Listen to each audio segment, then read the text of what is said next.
Hello everyone, Small Mage here. Today I'm bringing you my very first game of Season 2. I was versing a 800 LP Fizz main who's got a fairly decent win rate. I'm taking Airy and Resolve secondary. Before we dive into the game, remember I said in my last video to mentally catalog key abilities during loading screen.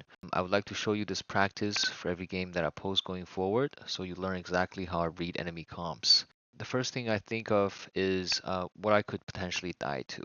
And we can start from top to bottom, or left to right if you will. Rumble is very short range, so he's not too much of a threat to me. I would only be careful of his ult, meaning not to stand in a corridor with my team to give him a good ult angle. Belvath, again, very short ranged. Dash is on short cooldown, but not very long in distance, so I'd mark her low to no threat. Fizz, obviously I need to avoid his ult. I'm almost always going to be behind my volley or someone else, so I'm not too worried about getting ulted by Fizz. The HP we get from Rod of Ages as well as Bone Plating will help prevent us from getting one-shotted. So as long as we can neutralize our lane, Fizz isn't too much of a threat either. Their bot lane, Ashe plus Janna. Only ability to be careful of would be an Ashe arrow, right? In a teamfight scenario, unless I'm eating multiple key abilities mentioned above at the same time, the likelihood of me dying is very low, assuming no one is super fed or anything like that. Obviously, we don't know what will happen before we're actually playing the game. Since I'm not going to have any influence over top or bot matchups, I would only be focusing on playing around my Volibear. And since I don't know what he will do, that part of the game plan has to be played reactively. So this is exactly what I was thinking about during loading screen of this game specifically. Let's get into the game. So at level 1, this is a really good ward to place. Because Fizz has a really weak level 1, I'm not worried about him defending this area. So I was able to walk up all the way here and then place that ward at Raptors. Here comes the wave. Before the minions merge, I would think of whether or not I'm able to get priority in lane.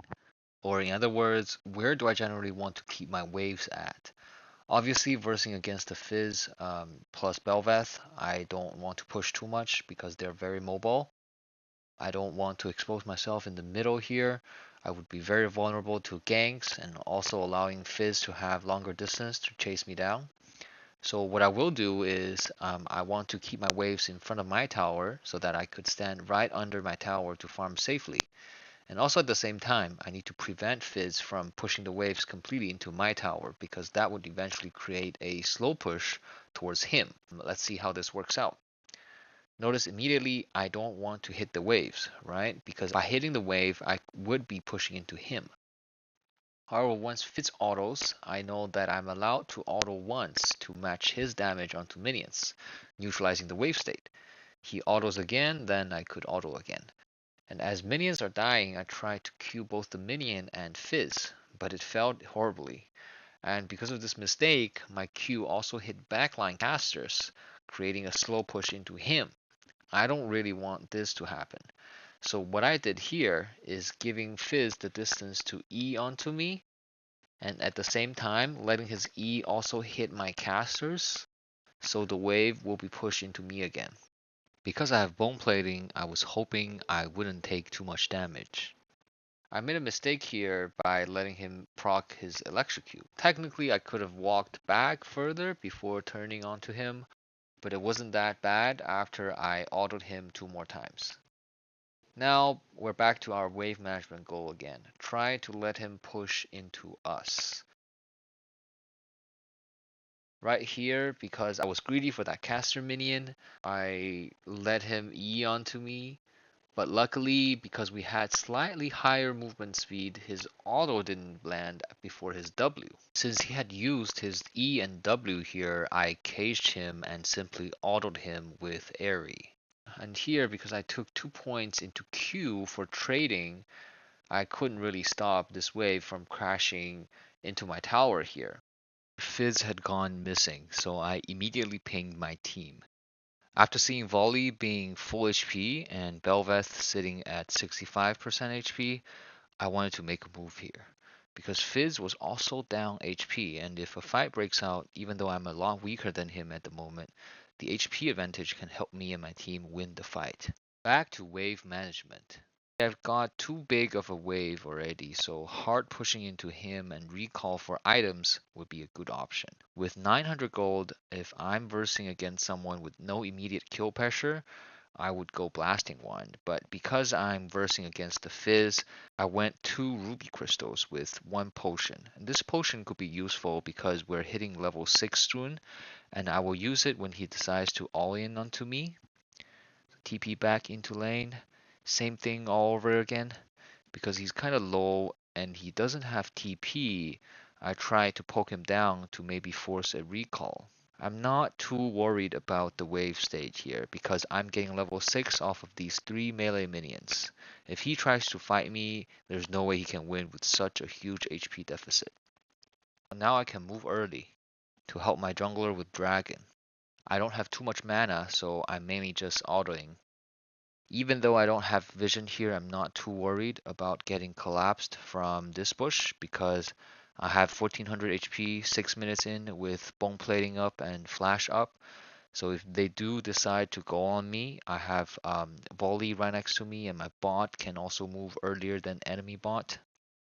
Finish off with dragon, walking back to lane.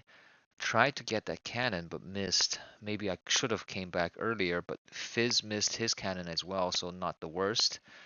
Again, back to wave management. Stay near my tower, try not to give Fizz any opportunities to E or Q directly onto me. Here, Fizz used Q on my minion and got my bone plating with W. Because I wanted to fight back with my Q, he was able to catch my Q's animation and just barely hit me with his E. He took a tower shot for hitting me with W and electrocute and dodged my Q with his Q. Overall, a really good trade for him. As I was trying to trim the wave a little bit, he again caught my cast animation, this time with my W and landed his ult. This tells me he's ready to go all in on me. So I immediately used my potion, which I bought earlier for this very moment. Then moved towards my tower and placed my cage around myself, followed by a Q immediately after. In an all-in situation, you always want to cast your Q on cooldown because that's your only reliable source of damage. Now Fizz has 2 options. Use his E to enter my cage to try to finish me off, but he won't have that safety when he disengages. Or he can flash into my cage, but knowing I have my flash up as well, he knows I would just trade flash with him. So he chose the first option, which is use E early, because I really don't want to die to him here. Plus, he's got a needlessly large rod. I overestimated his damage as I was trying to dodge his E with flash, while he still managed to hit me.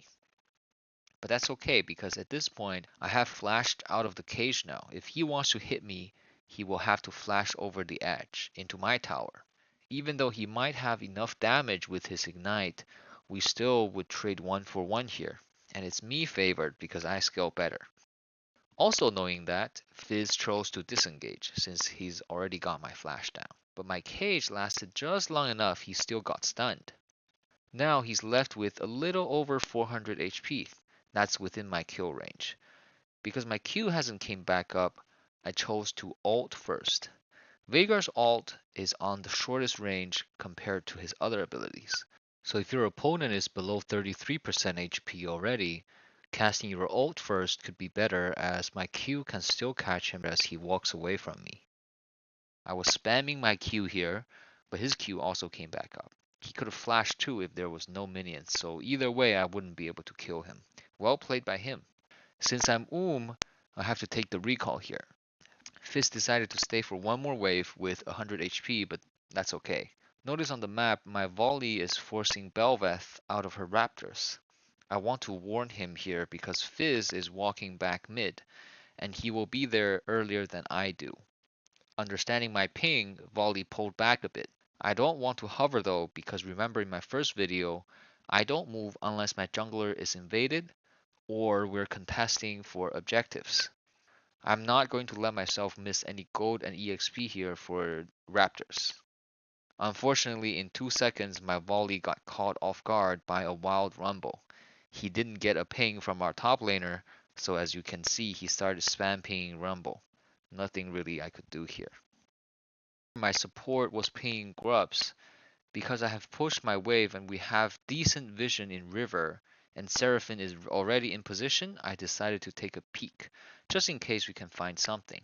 It's debatable whether or not I should move here, but that was my decision at the moment. We see Jenna trying to hover. Notice I did not place my cage on her because she's not our target. We're looking to catch Belvath who had been fighting grubs in pit. Without my ult, there's no way we can kill this full HP Janna. We do end up finding Belvath here sitting at 500 HP. She might not have vision on me, so I was hoping I could catch her with Seraphine, but she still managed to pull off her E before we CC'd her. As she disengages, Fizz is collapsing from mid-river, so the only escape route for us would be through our blue buff. Fizz flash ulted onto Seraphine as she's the only possible target he can take down at the moment. I don't have anything up, so I autoed the fruit for her, and at the same time I notice Volley is getting pretty close to us, so I don't want to fully disengage yet. Seraphine goes down. I'm luring them into fighting me because Fizz doesn't have anything up. Janna doesn't do much. The only consistent damage dealer is Belvath, who's very low, and my ult is coming up in 3 seconds. My volley Q flashed onto Fizz. Because I don't have anything up, all I could do was keep ulting him. Notice here, even though my ult has came back up, I don't really know if Fizz E is up. So if I'm impatient and use my ult, two things can happen. Either he dodges my ult with E, or my ult lands, but he's not low enough to die. So I had to wait more. Fizz uses his E to disengage and dodge my Q. Now he no longer has other escapes. Notice my cage is up in 3 seconds, so all I need to do here is stop autoing and stay in range. As soon as it's up, I place my cage, but it missed Fizz by just a little there, and Janna flashed to safety. This is the situation I mentioned in my first video. Fights won't go too well for you in the early game, even though looking only at the scoreboard we had absolutely accomplished nothing. But in actuality, by moving first and joining fights, we were absorbing all the pressure from enemy team. Fizz and Belvath are the only playmakers for them in the early game. Not only we got 2 grubs back, with our jungler being taken down earlier, but Fizz and Janna's flashes are on cooldown now as well. All I lost doing all that was 6 minions. I'm not trying to encourage you to take every fight so you can influence the map or absorb pressure like this, but you have to have clear reasoning every step out of the way. Coming back into lane, because my tower plate is almost gone, I'm not rushing to clear these minions. After some poor farming showcases, I'm back to wave management again. I wanted to fast push for some vision. As you can see, I'm placing a pink down here. My goal at the moment was still scaling, so I wanted some defensive vision. And if I were to move, it's more likely for me to move towards bot. Dragon is coming up, and we have a Teemo top who will always be pushing, so he's on his island there. I don't want enemy to have any vision on me over this wall. I could get Fizz ulted, and both Fizz and Belvath can go over the wall to collapse on me. Okay, back to wave management again. As soon as we realized Fizz had gone missing, I pinged my team. But because they have really good vision bot, I'm not going to move before pushing this wave in. Fizz shows in river, but again we need to make sure this wave is pushed into his tower first. After the push, I can then start moving bot. Because I hard pushed, Fizz came back to lane to collect CS. I can now use this window to collapse onto Belvath in river. Before I even get there, their bot lane has died. At this point, I should have returned mid, but I wanted to catch Belvath in case she retreats towards tier 2 bot. Now that I look at it, I should have given up immediately after their bot died so I don't miss anything mid. Fizz was able to get a tower plate off of my mistake, and I lost 2 minions. Same thing all over. He's pushing into me, that's fine. I would just collect all the CS and keep stacking up. At this point, I've got enough gold for Rod of Ages, so I decided to recall. While I was recalling, I'm observing my minimap here because I have TP up. My team has gotten me a perfect flank ward deep in their jungle. With flash up and TP advantage, I am not too worried for my own safety here. I TP immediately and was able to catch enemy bot.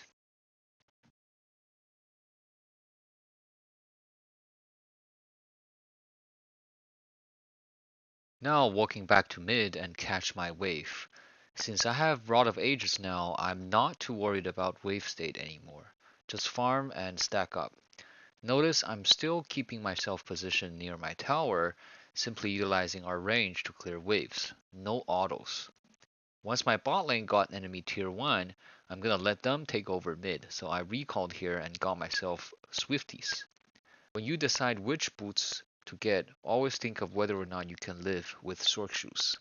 Against their comp, as we have analyzed in the very beginning, threatening enemy spells are Rumble ult, Fizz ult, and Ash Arrow. You can also throw in Bel'Veth's Knockup, Janna Q in there as well. All of these abilities are dodgeable, with Rumble ult applying a slow to you, so Swifties can greatly increase my chance of living in teamfights. What I also need to consider is the damage drop from not having the magic pen. Enemy team is pretty squishy, so that's not a problem either.